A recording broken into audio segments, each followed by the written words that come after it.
All right, ladies and gentlemen, boys and girls. So today we're back again. And yeah, as you can tell by the title of today's video, just a little my thoughts and reaction to the largest, biggest, greatest comeback in NFL history by my Minnesota Vikings. So just a little backstory going into this game. This is actually the first NFL game I've ever been to, and not only the first NFL game, but actually first football game too. Which I know I'm gonna get flamed for that. I know it's a little not my best look, but never went to a high school football game, never went to a UCLA football game. Um, yeah, I don't know why. I'm a huge sports guy, but it just never happened, right? But today, I went to my first football game, right, against the Colts. And, for a while, it was not looking like the best game, right? And we'll get into that a little bit more later. But just kind of going into the game, I thought, being a realistic guy, being, first and foremost, even a football fan before a Vikings fan, I know that this team is not realistically winning a Super Bowl. I'm sorry. And we'll talk about whether my opinion on that has changed after the game or not. I think you can tell from my tone what I think there. But, I know this team is not winning a Super Bowl. Realistically, they're not even winning multiple playoff games. But they're having a good year. And the Colts, they're 4-1, haven't won a game since a couple weeks ago, 3 weeks ago-ish, right? So, going to the game, I thought fairly confident, they'll get to watch this game, and the Vikings should be able to win, right? Not a guarantee or anything. Like the Colts, they're not horrible. I know they're 4-1, but I don't think they're like a trash team. They're just not on the level of the Vikings, was what I was kind of thinking. And we go into the game, and the first half is basically a complete disaster, right?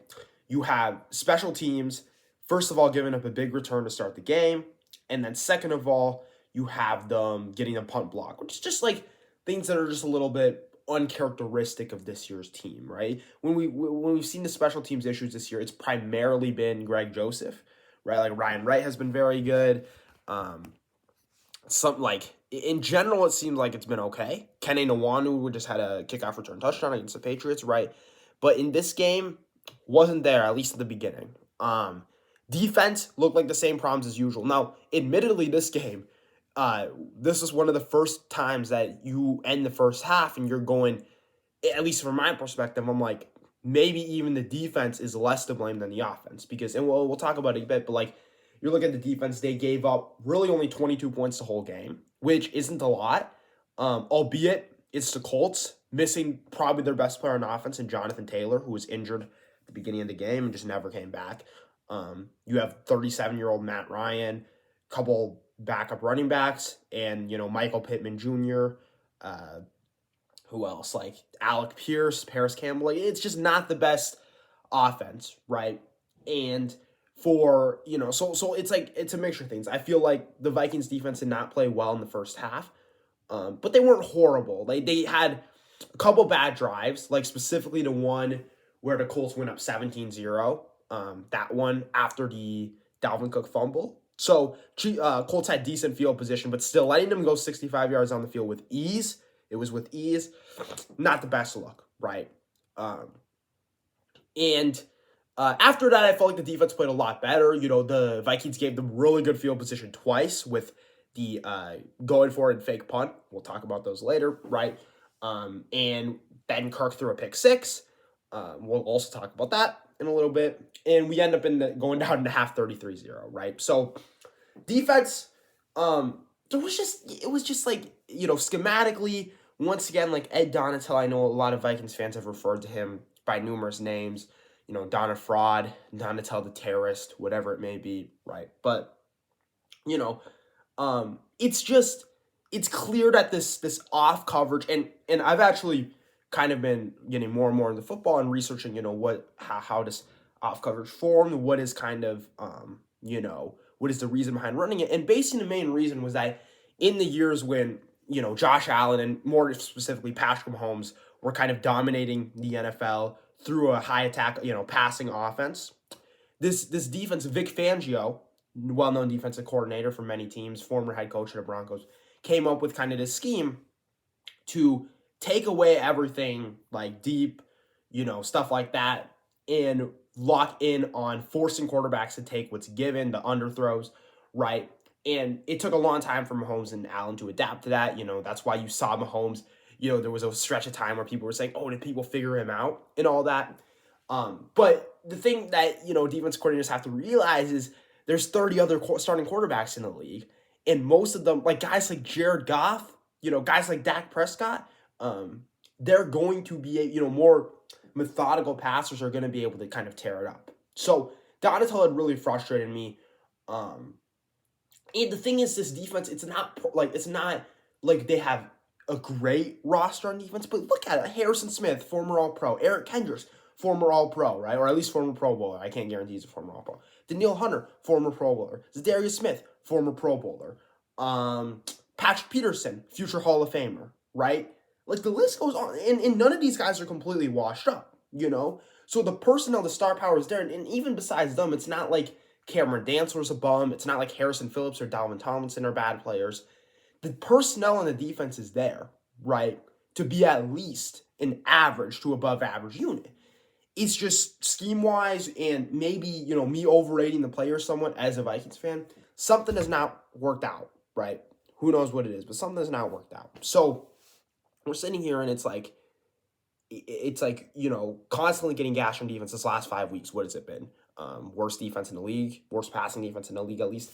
And today, my biggest gripe with the defense, at least in the first half, was that when we had a guy tackled, right, specifically in the run game, like a guy like Deion Jackson or Zach Moss, they carry us for 3-4 more yards, right? I think it actually happened on the Colts touchdown that made it 17-0. So all these, or no, that was the obvious passing play. Never mind. But it was just a ton of plays where the Colts guys, running backs, or even receivers were just dragging dudes along with them for the ride. A lot of blown coverages. It was clear the defense was not playing well, but I think a bigger problem with that is when you go into these games, you're expecting, you know the Vikings defense is going to be suspect, right? So it's very important that the offense plays well. And one of these things that is very telling is I've actually become a lot more confident in the Vikings offense when we're down by a wide margin, right? Did that mean I thought we were going to win today's game? Heck no, right? But the fact that whenever we enter like a 2-minute, not necessarily a 2-minute offense, but an offense where we know we need to put up points fast, right? Like today, perfect example. We're down 36-0. Bills game, perfect example. Down 27-10. We need to score. Clock is a worry. We enter a passing attack and we just let Kirk unleash kind of. We're always cooking. Like the offense looks very, very good, And here kind of marks my problem. The defense, at the same time, right? When we know we have to get stops, like when we know we can't play, excuse my language, but this bullshit off coverage, quarters deep, like let's just let them take everything under like some 1-minute defense. Both sides play well. Like the offense today, I know it's just the Colts, but the Colts generally have a solid defense. They played the Eagles a couple weeks ago, only gave up 17 points to them. The Eagles have arguably a top 5 offense in the league. Like, they're not a horrible defense. And specifically, they're not a horrible passing defense. And Kirk Cousins in this receiver unit was able to kind of gash them once they were forced to pass, right? And on the same time on the defense, right, once we knew we had to get stops, you know what Patrick Peterson told Kevin O'Connell at halftime? We're going to get stops. Offense needs to score touchdowns, right? Now, once they, kind of got into, okay, we're going to play tight, right? We're going to, make sure to stop the run, put pressure on Matt Ryan. And I have to give some credit to Donatello. I did feel like the defensive play calling improved dramatically in the second half. I really like that they sent pressure off to Ryan. Matt Ryan, historically, I've just never seen him as a good quarterback under pressure, right? And the defense was stellar in the second half, only giving up 3 points. And once again, it's just the Colts offense. I'm not about to overreact, but very impressive. So I guess some more things to cover about this game. First of all, KJ Osborne, what a great game from him, right? Number 17, third receiver from the Vikings. His rookie year, which was 2 years ago, he looked like a pretty big bust. It's unfair to call a 5th round pick a bust, but punt returns, he did nothing. Receiving game, he did nothing. It was like, okay, is this a potentially another wasted pick? We entered training camp last year, and everyone is, hyping him up. They're like, this dude is emerged as a clear wide receiver 3 in training camp, ahead of D.D. Westbrook, longtime receiver for the Jaguars, ahead of these other guys, Amir Smith-Marset, rookie 5th round pick, who's obviously been cut now. But, excuse me. it had become apparent that he had worked really hard on his game and had improved, and he had a nice breakout season. But once we entered this year, I think it was a mixture of expectations being too high and him not living up to even lower expectations, right? Where basically people had kind of thought that he could potentially take over, Thielen's wide receiver 2 position as Thielen ages and KJ Osborne's younger. He's only going to get better, right? And people really thought that he was in for a breakout season, like a double breakout, and it just didn't happen. Like he struggled with catching anything contested or out of his like very small catch radius. It felt like struggled to do anything after the catch. It wasn't like he was horrible, but almost every Vikings fan was clamoring for Jalen Reagor to play over him. I never did that personally because I've been watching Jalen Reagor since TCU, and with full due respect, I've never really seen it with him. He does have potential. You see with that punt return today, that got called back, but like I've never been fully sold on this. Oh, we need to play Reagor more Trey. Like I think KJ Osborne's a solid receiver, and today he really showed out. He had a fantastic game. He did miss that one deep catch that I did feel like was a good throw from Kirk. Hit the ground as it came down. Initially ruled the catch. Colts challenge. It was called incomplete. On the way back, me and my family were kind of arguing, and they were saying that my dad specifically was saying that he thought it was a completed catch for sure. And there were some Vikings fans that made valid points. They said, "Oh, his left arm, like it, even though the ball hit the ground, it was unclear to tell if his left arm was in between, in between the ground and the ball, and it should stand right." But to me, if you're a Vikings fan and you're defending that Hunter Henry had an incomplete catch, which I think most of us did, right? Like, be consistent, man. Ball hits the ground, ball moves. It's enough for me to say it's incomplete. So I agree with the referees on that call. We'll get to the referees more later. But KJ Osborne's super impressive, right? He was so good after the catch, too. Like, and one thing to remember, why I said Osborne's expectations were too high entering the season is everyone has physical limitations, right? He's just not an overly athletic receiver. When you're not overly athletic, it's very hard to become great in the NFL. There's exceptions, like Devontae Adams is not overly athletic. Keenan Allen is certainly not overly athletic, but like those are exceptions. And most of the guys, Tyreek Hill, Justin Jefferson, Jamar Chase, Deebo Samuel, or even like a guy like DeAndre Hopkins, he's not super fast, but he wins everything at the catch point, right? Julio Jones, list goes on, right? It's very hard to become kind of that elite receiver. So Osborne today was super impressive. Coming down with a ton of catches, had that touchdown, was very, very good. Justin Jefferson, per usual. I think he is right there for the Offensive Player of the Year award. It will probably come down to what him, Tyreek, and whatever quarterback doesn't win MVP between Hurts and Mahomes. But that's always iffy when you have an MVP 50-50 race because MVP votes get split and then it's all weird. In my opinion, if MVP is a quarterback award, make Offensive Player of the Year a non-quarterback award, right? And that's kind of the way it's been, but sometimes quarterbacks win it. So you have, Justin Jefferson be great once again. And he was matched up with Stephon Gilmore, who's had a really good season. Former Defensive Player of the Year, the only active quarterback, to be Defensive Player of the Year. And he's older, but Justin Jefferson really delivered. No huge deep shots today, but just constantly cooking on screens, cooking on out routes. He took a lot of hard hits and always holds on to the ball. It had ultimately, I guess, the game-winning screen that led to the game-winning field goal by Greg Joseph. Kirk. We got to talk about Kirk, right? And we're going to talk about Dalvin, and we're going to talk about Reagor here, right? So, Kirk, 460 yards, 4 touchdowns. What was it? Very, very, to me, very Kirk-esque game. Clutch. Up and down. I've seen a lot of Vikings fans, and I'm definitely in a minority here. A lot of Vikings fans basically heavily defending the way Kirk played today, saying both interceptions weren't his fault. There's some truth there, right? But at some point you gotta stop overthinking things and gotta stop saying routes and all this and really just let your eyes tell you what happened, right? So first interception, it's near our own end zone. It's the pick six. Jalen Reagor runs a little curl route, sits in the zone. Kirk, to me, what I see, he's late to his read. Reagor does move. He moves to his right, which I don't completely know why he did that. Not on the same page. Thinking that Kirk's about to scramble and he needs to move. Just being dumb. I don't know, really. But Kirk throws it to where he was. So he throws it behind him. It's intercepted, picked out for 6. So to me, you could say it's Rager's fault. You could say it's Kirk's fault. I think most people in the heat of the moment said it was Kirk's fault completely. And then once the second interception happened, everyone kind of made a revisionist history and said both interceptions were Rager's fault. I don't know. I would call it a mixture. But to me, Kirk was late on the read. And he also, to me, threw it a bit behind in any case. So, I don't know. I have to be critical of him there. But the second interception, which I did in the heat of the moment, also think, was completely on Kirk. Rager did stop running. And at some point, I do still put a little bit of that on Kirk. Because, you have to know your personnel, right? If that's Jetta's, of course you throw it.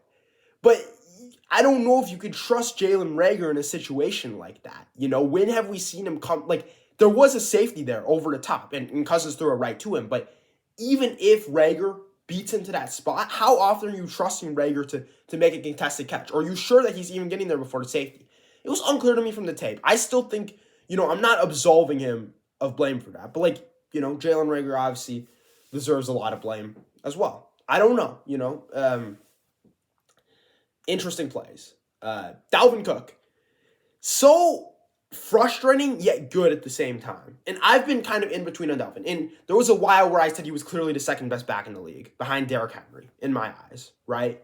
But recently, and then the 2 seasons, so that was 2018, 2019. Then 2020 and 2021, I thought he was starting to regress. Didn't see him breaking as many tackles, a lot of 1-yard gains, stuff like that.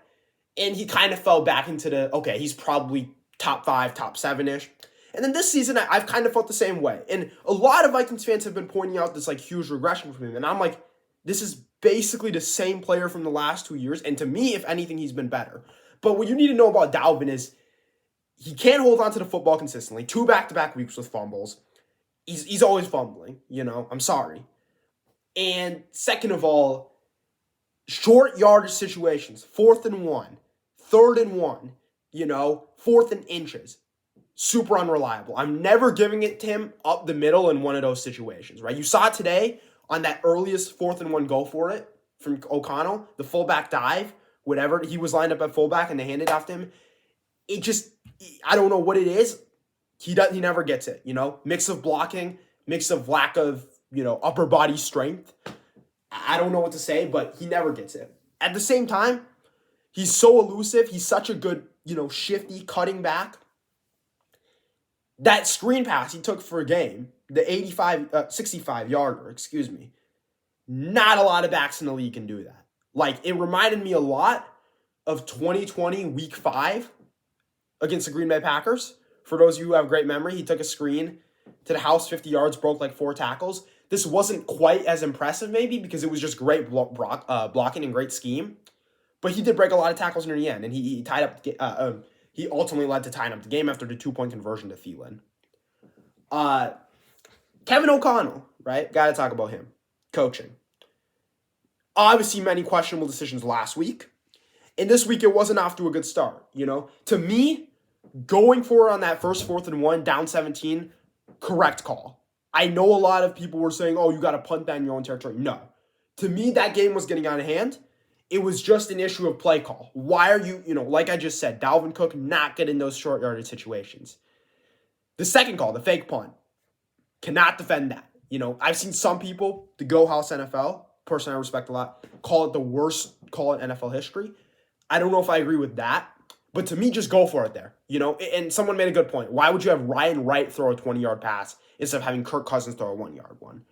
Just overthinking it, and I kind of get what he was going for. If we complete that, the momentum completely shifts. But at some point, got to be realistic. Refs, right? Did I miss anything else? But okay. To finish off talking about O'Connell, I am sold on him. I think this is the guy. And really, to me, the reason I say this is because when the team has faced adversity this season, Bills game, this game, even a Washington Commanders game, they've responded, And he's not perfect, right? But he fits that mold of the Sean McVay, the Kyle Shanahan, the young coach that is a great leader of men. and can lead this team far. So I'm sold on O'Connell, right? Refs. I'm not personally as mad as a lot of people are, but those 2 fumbles, the first one was not as bad. I've seen the first one be called forward progress before, and in the game, I was sitting next to a lot of people, and it's clear, like, kind of who knows what's going on, who doesn't. Like, and I was confused, admittedly, but a lot of Vikings fans are going, "Oh, why didn't they challenge it? Why didn't they challenge that?" Right? It's forward progress. It's not reviewable, right? The play was called dead, and this is my issue with the refs, right? Never call a play dead, right? Like, unless, okay, that's unfair to say, but we'll get to it with the second fumble. Let the play out, right? And if it's a turnover, if it's a score, it's automatically reviewed. So your job is way simplified, right? Because you can use your eyes and figure it out. But when you call things down the field, it messes everything up, right? So this Pittman one is debatable. Like, I think it's pretty clearly a fumble. He was still fighting for yards. It's poked free. It was only like 3-4 seconds. But I've seen plays like that get called forward progress before. I'm not about to trip over it. It was a bad call, right? Second fumble. One of the worst calls of the season, by far. Clear fumble. He's standing up, running. Play is called dead. It was a clear recovery for a touchdown. Nothing they can do because the play is called dead. Why are you calling the play dead? There was some more calls that other Vikings fans weren't excited about. Like I mentioned earlier, the KJ Osborne deep catch, the Jalen Reagor punt return, which was very impressive, the Chris Boyd face mask call, that was tick-tacky to me. I'm okay with them calling it. I'm okay with it not being a call, me personally. Excuse me. Christian Darrisaw, full start on 4th and 10. Not a lot of people have mentioned this one. To me, the defender jumped first and Darrisaw reacted, but one thing is it's not about who jumps first. The defender, to me, jumped first but did not enter the neutral zone, right? That was what I saw. I would have to take a deeper look. I thought that was an okay call. But regardless, 2 horrible calls. The first fumble, which I think was less bad but still bad. The second fumble, which was a horrible call, costed the Vikings, 2 touchdowns. And it's not that simple because the second one, maybe game changes, right? But ultimately, Vikings had to overcome adversity with the calls too. Back to Kirk. I'm still seeing, even though he was so good in prior seasons in some ways, I still see more of that it factor in him this year. Like that willingness to step up, take a hit after releasing the ball, willing to take shots. Even though that regular interception, I put some blame on him. I respect him for taking a deep shot. He's been gutsy. There's still no doubt holes to his game. You look at that 4th and 15 and that whole sequence, right? The 4 plays, 4 dropbacks, 4 incomplete passes, all of which were kind of like come on Kirk moments. Like the first 2 where admittedly like Hawkinson and Thielen weren't wide open. Hawkinson on first down, Thielen on second down. But it was like, you can hit that throw, tight window. Third down, I actually don't remember. I'm going to be honest. 4th down, it was like, Kirk, you got to get rid of it. You're not running 15 yards for a first down anyways, And the offensive line wasn't perfect today, but I felt overall Kirk had held onto the ball way too long in certain moments. But Kirk is super clutch, man. You got to give this man credit. At this point, he's one of the clutchest quarterbacks in the league. Constantly delivering. Last year and this year. I know last year he didn't have the wins. This year he has the wins.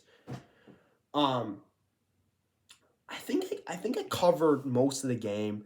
The environment was crazy, man. US Bank Stadium. I tweeted this out. US Bank Stadium, best stadium in the league. Electric, atmosphere, amazing. Skull chant, bop. It's fantastic. It was the first game I've ever went to. It was amazing, right? I wanted to leave at half. It wasn't because of the atmosphere. It's just I can't stand to watch my team lose like that. I love that team. It's blood, sweat, tears. There's this fake video, fake TikTok or whatever made one time where there's like this one. I don't know if it's fake or real actually, but there's just like one girlfriend recording some dude. He's crying after the Bears lost, and she's like, "Look at you, emotional," and he's like, "I've known you for 2 months. I've known this team for 25 years. It's like real, But it's not that serious to me. I don't care that much, but I care, right? So that's why I'm so hyped. That's why I'm making this video. I'm trying to think.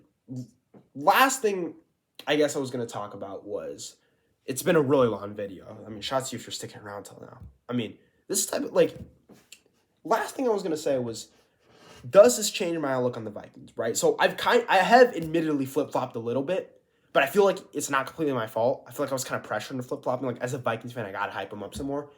When they were around 7-1, I said, this is a good team, but not in the tier 1 of teams in the league, right? They beat the Bills, and I kind of fell for the hype. I was like, they have officially entered tier 1. I think I even called them the best team in the NFC, which I completely regret, right? They lose to the Cowboys. I'm like, okay, back to where I originally thought, like my original thinking. They're worse than the, Chiefs, Bills, Eagles, Cowboys, 49ers even. But they're right there with any other team. A couple weeks past, they beat the Patriots, they beat the Jets, but they lose to the Lions. And I'm even a little lower on them. I'm like, this team, the way they're constructed right now, the way they're coached defensively, the way Kirk Cousins performs in prime time and under pressure, and I've said this, I thought Kirk's game against the Lions was brilliant. I thought that was arguably his best game as a Viking ever. But there's just sometimes it's just hard to trust him, to be a playmaker when it counts. It's a little unfair. But basically, my point was, talent-wise and scheme-wise and performance-wise, what we've seen, the Vikings might be tier 3. Like, you might have a tier 1 of Chiefs, Bills, Eagles, tier 2 of Cowboys, 49ers, Bengals.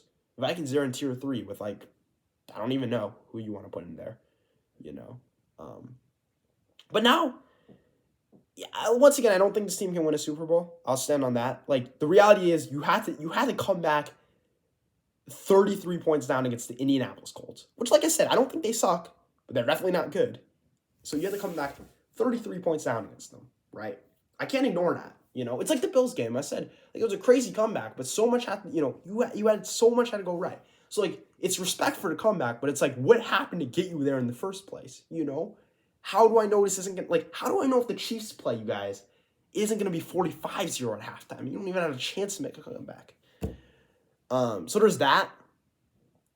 So I don't think they can win a Super Bowl. I frankly think still they match up horrible. Like, I can't see them ever beating the Eagles, Cowboys, or 49ers in the playoffs. But it's any given Sunday at the same time. And in the playoffs, it's any given Saturday, too. Because Saturdays have football as well. For the first 2 weeks, at least, until conference championship day. Which the Vikings make, I'll be ecstatic. I think 2 playoff wins is a realistic goal.